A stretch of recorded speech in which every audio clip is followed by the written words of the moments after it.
Hello, friends. Welcome back to this week's episode of We're Dealing, where life and faith get messy. My name is Dawn Marie, and I'm so glad that you're joining me here today. Today, I want to talk about a topic that is near and dear to my heart because it's something that I struggle with. Today, we're going to talk about something that many people experience in their life, but very few are willing to be vulnerable enough to talk about. I want to ask you a question. What do you do when you thought you heard God, but what you thought you heard him say never comes to pass? I know that I've struggled with this. I know that there have been things in my life that I've been so sure that I've heard from God, and then those things never come to pass. Maybe you believed God promised you something. Maybe you felt so strongly that he was leading you in a certain direction. Maybe you've prayed about it and you've asked for wisdom. And here's the harder part. You've even taken steps forward in faith. You've believed God so deeply, and you believe that he was leading you somewhere, or that he was showing you someone, or that he was making a promise to you. But then the door closed. The relationship fell apart. Maybe the healing never came, and maybe that opportunity disappeared. Suddenly, the question that creeps into your heart is this: God, did I hear you wrong? And maybe an even harder question that we sometimes ask ourselves, and that I have asked myself: God, can I trust myself to hear you again? If you've ever been in that place, today's conversation is for you, because this moment, this very confusing and this very painful moment, is often where we find that our faith grows deeper than it ever has before.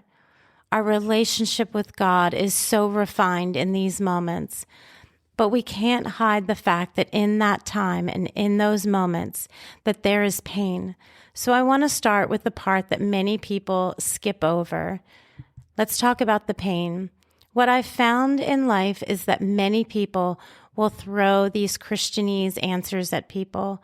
They will throw a Bible verse at you, or they will just say, well, it wasn't meant to be. But when you believe so deeply that you've heard from God, and then something doesn't happen, the disappointment hits deeper than just normal disappointment. See, when a friend makes a promise to you, it is very hurtful and very painful when that promise is not kept. But when you really believe that God makes a promise, that he showed you something, that he showed you someone, that he's leading you in a certain direction, that he's promised healing, and then that never comes to pass, I believe that it shakes something spiritual inside of us. I think that we start to wonder, did I imagine it? Did my emotions get in the way of what I think I heard God say? Do I even know God? Did I misunderstand him? Do I even know how to hear from him? Or how about this one? Did I want something so badly that I convinced myself that it was God? And this can create a deep fear within us. It's the fear of trusting your discernment again. It's the fear of stepping into something again, and the fear of not wanting to ask God again. James 1:5 says this: if any of you lacks wisdom, you should ask God, who gives generously to all without finding fault. And I love that phrase because it says, without finding fault. See, God is never sitting in heaven criticizing us because we are still learning how to hear from him. He invites us to keep asking, and keep asking. But the problem for us becomes that we aren't sure if we can trust ourselves to hear. See, even faithful people misunderstand God. And one of the most comforting truths in Scripture is this: even people who walked closely with God sometimes misunderstood what he was doing. I want to take a look at the story of the prophet Samuel. In 1 Samuel 16, God sends Samuel to anoint the next king of Israel. When Samuel sees David's older brother, he immediately thinks this: surely the Lord's anointed stands before me. See, Samuel assumed that he knew who God chose. How many times in life, maybe you're dating, and maybe you meet someone and you've convinced yourself that God said this one is the one. Surely that's the one. Maybe you're interviewing someone for a job and you're convinced that surely the Lord's anointed stands before me. You're so convinced that this is the person who God has chosen. But then that person is not the one. See, Samuel assumed that he knew who God chose, but God responded like this. He said, "The Lord does not look at the things that people look at. People look at the outward appearance, but the Lord looks at the heart. And only God can see people's hearts."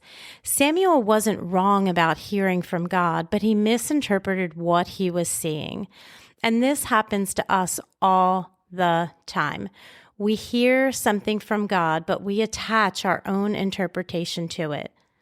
Sometimes we don't take the time when we hear something from God to actually sit with it, to let God give us the interpretation. We assume that we know what God means. Proverbs 3:5 says to trust in the Lord with all of our heart and lean not on our own understanding. And sometimes our understanding is the part that actually needs refining. See, God often speaks in direction, not in details. How many times have you experienced where God has told you to take a step and somehow you figured out the whole plan? One of the biggest reasons that we get confused when hearing God is because he often speaks in direction. He doesn't give us the full story or the full explanation. I want you to think about Abraham in Genesis 12.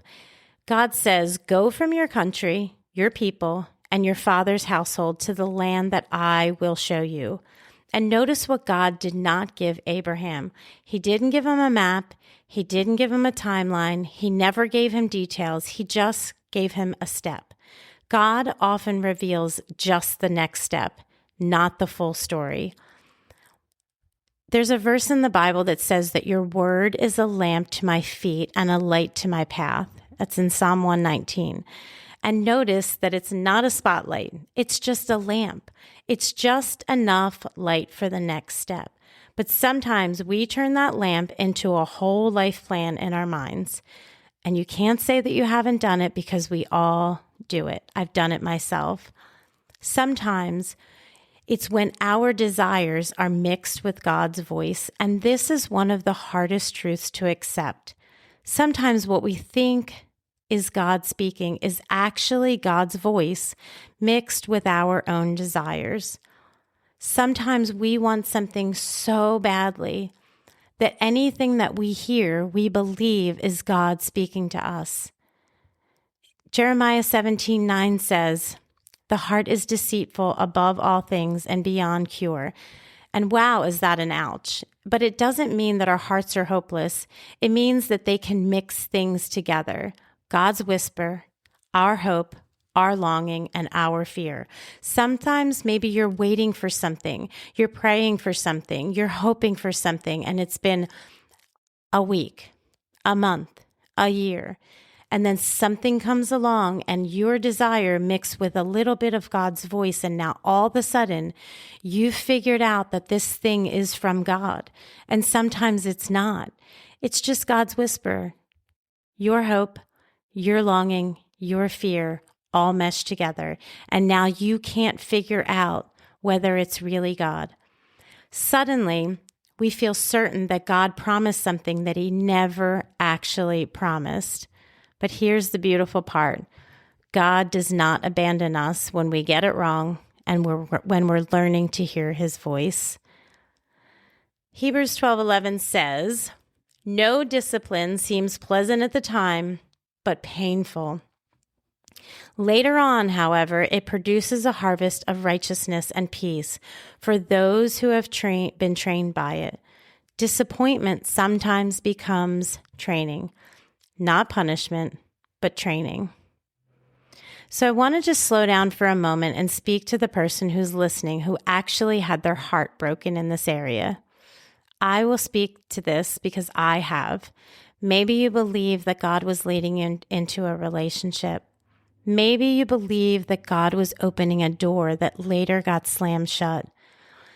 Maybe you believed a prayer would be answered in a certain way and it wasn't. And the hardest part isn't just the loss. The hardest part is wondering if you can trust what you hear from God. I want to tell you something that might bring you some peace. Just because something didn't happen the way you expected doesn't mean God wasn't present in the process. Sometimes the step God asked you to take was not about the outcome. Sometimes it was about forming something inside of you. In Romans 8:28, it does say, we know that in all things God works for the good of those who love him. It doesn't say all things are good. It says God works through them. Even our misunderstandings, even our disappointments, even in our heartbreak, God wastes nothing. And what if the story isn't finished? Another possibility we have to consider is this. Sometimes what we believe failed is actually just unfinished. I love the Bible because it gives us so much hope.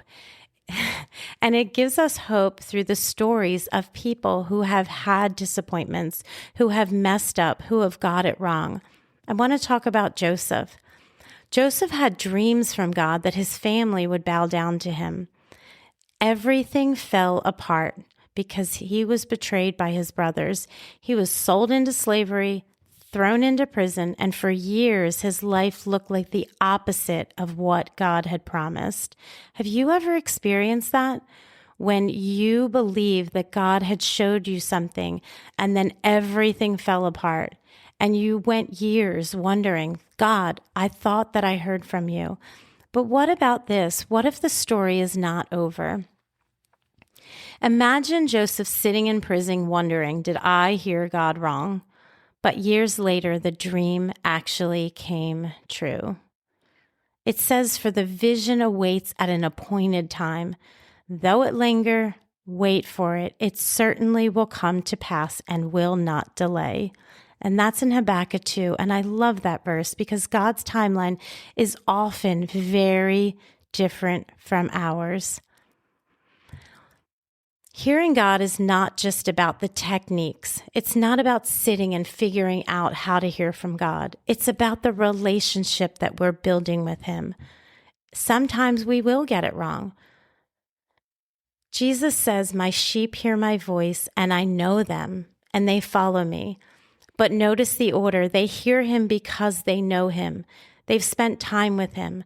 Discernment grows through time with God. It comes with prayer, time in the Word, being still, which we don't know how to do, and obedience, and that's a hard one. The more you walk with God, the more familiar his voice becomes. It's just like recognizing the voice of someone you love in a crowded room.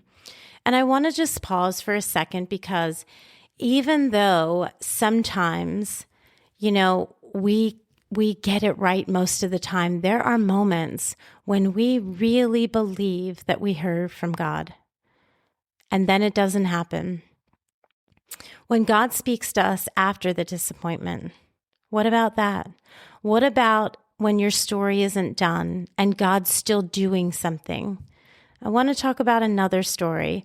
There's a powerful story in Scripture that speaks directly to this experience. And it's the story of the prophet Elijah. In 1 Kings 18, Elijah has one of the most dramatic spiritual victories in the entire Bible.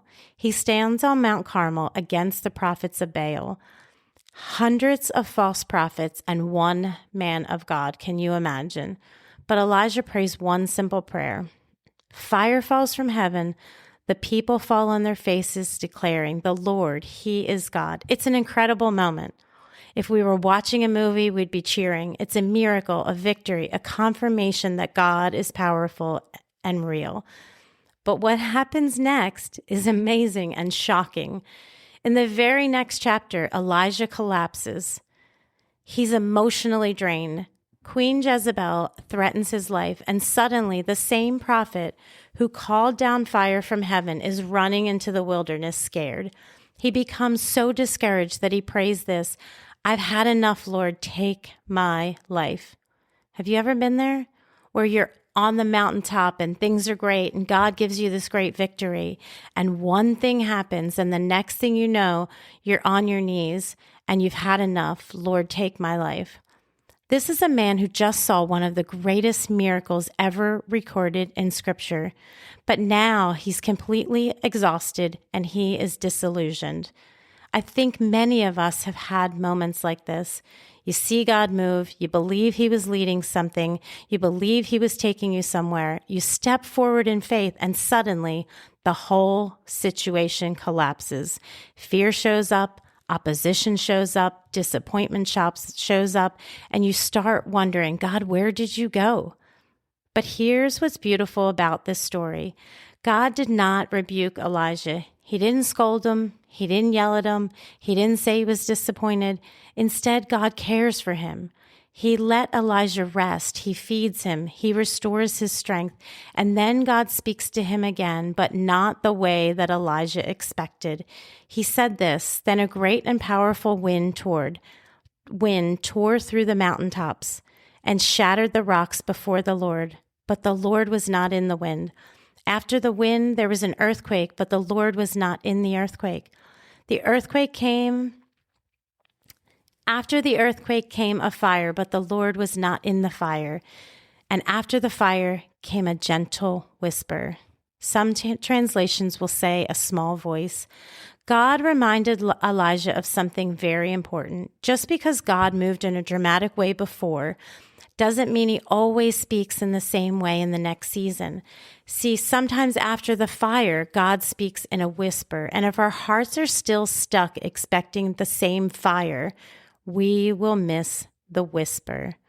Sometimes when we thought we heard God and things fell apart, we assume one of two things. Either we're completely wrong or God failed us. Sometimes what God is actually doing is changing how we hear him. Early in our faith, we often look for the big moments, the obvious signs, the dramatic confirmations. But as our walk with God deepens, he often begins speaking in quieter ways, through conviction, through our peace, through wisdom, through the still small whispers. It's not shouting. It's not forcing, it's just guiding. And here's the beautiful truth. For anyone who feels disappointed in their ability to hear God, even after Elijah's mental breakdown, God still used him. God still spoke to him. God gave him assignments. Your moment of confusion or disappointment does not disqualify you. God doesn't stop speaking to his children just because they're learning. So if you've had a moment where you believed you heard God speak and things didn't unfold the way you expected, don't let that moment close your heart off to hearing from God. Instead, let it deepen your relationship, because sometimes the greatest clarity about God's voice comes after the seasons that confuse us the most. So if you're walking through this right now, here are a few healthy responses. Be honest with God. The Psalms are full of honest prayers. "How long, Lord, will you forget me forever?" See, God allows space for honest emotion. Ask God to refine your hearing. Ask him, say, "Lord, teach me to recognize your voice more clearly." Don't stop listening. See, your enemy would love for disappointment to make you stop seeking God. But faith grows deeper when we keep leaning in. I want to tell you a story that happened in my life, and I'm not going to go into great detail. But many years back, I had met someone. I was in love. I fell in love. He was an amazing man, pastor. And I believed that I heard God say that he was the one. And he told me that he believed that God told him that I was the one. And so months had passed. We got engaged. We were planning a wedding. We were remodeling his house. And 2 months before the wedding was supposed to happen, I still to this day don't really know what happened. I've never had closure on this. I've never really known why. All I know is he came to me and said that he couldn't do it. And we had not had a fight. Nothing had happened. It didn't make sense. And I knew in the moment that something was wrong. But here's the thing.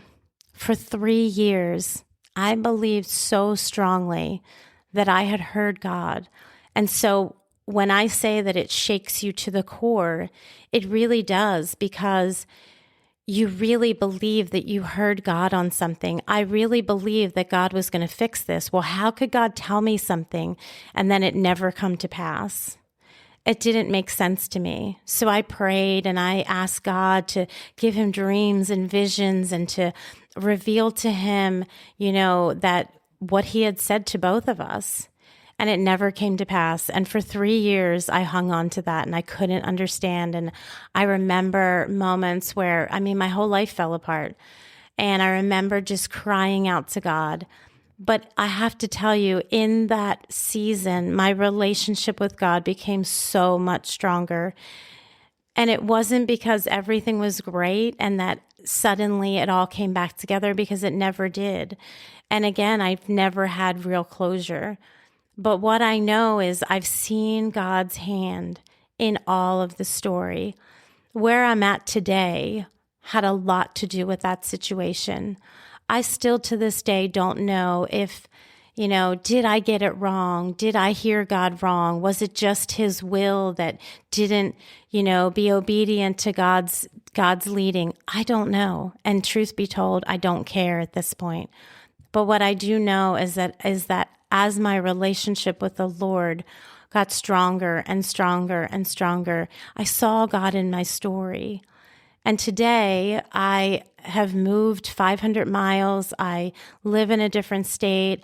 I work in a ministry. I'm working with survivors of human trafficking, and I'm ministering to the homeless and working with the homeless. And it was through a person that I met in that season when I was with him. I would have never met her if I hadn't met him. And so I see God's hand, but I didn't see the whole picture. It's like the lamp, right? We only see just in part.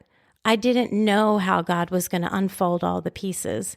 But today I can see clearly that God used all of that story to get me to where I am today.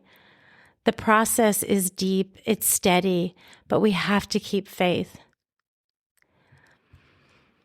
That was a hard season. And I still, like I said, to this day, don't understand it all. So if you're in a season where something that you believe God said didn't happen, you're not alone. I've experienced it. I've seen God's hand. I've seen God's work. I've seen God's love. And I've seen the fact that God is not done writing our stories.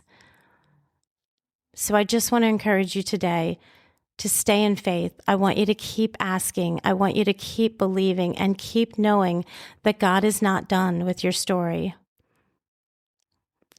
Thanks so much for joining me today.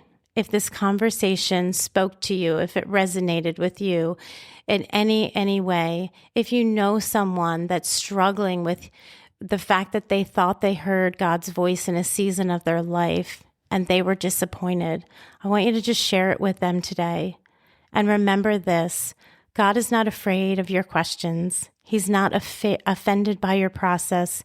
He is a Father who walks with us while we're learning to recognize his voice. Keep seeking him, keep listening, keep trusting that the God who speaks is also the one who walks through every season with you. So I'll see you next week on Word Dealing. Thank you so much for joining me today.